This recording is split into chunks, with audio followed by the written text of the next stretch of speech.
In a game that saw two weather delays totaling almost 3 hours, Notre Dame lost its season opener to South Florida 23-20. The Fighting Irish had a lot of hype around their team this season, so was this game just a hiccup, or was this the start of the same story we've heard from Notre Dame the last few years? Lewis?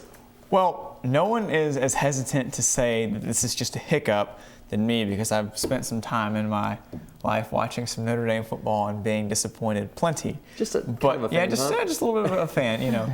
But I will say this is a hiccup, and I start this by pointing out Notre Dame's offense. The Irish offense, despite Dane Chris's troubles and despite 5 turnovers and a missed field goal, had 508 yards total offense to South Florida's 254. That's the exact. They doubled their offense, doubled South Florida's production.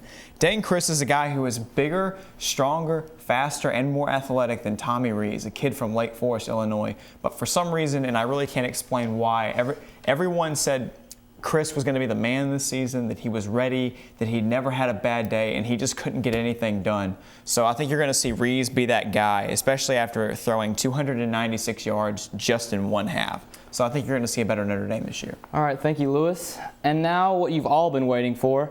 Ole Miss dropped its opener against BYU Saturday. Their offense was held to only 6 points by the Cougars.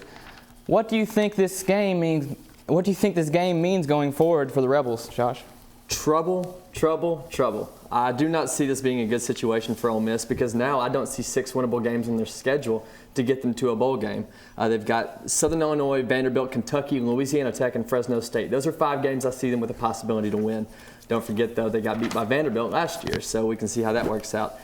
And with this, I think that puts – I would think this would put Houston Nutt on the hot seat. He had 2 9-4 seasons to start off his tenure at Ole Miss, but then 4-8 last year.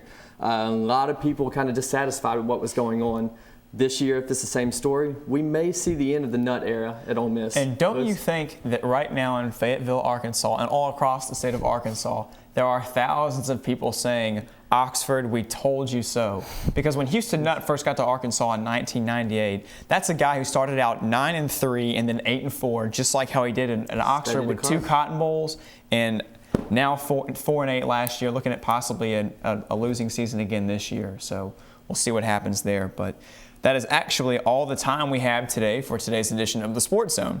Please join us again next week when we find out how MSU opened up in its SEC schedule at Auburn.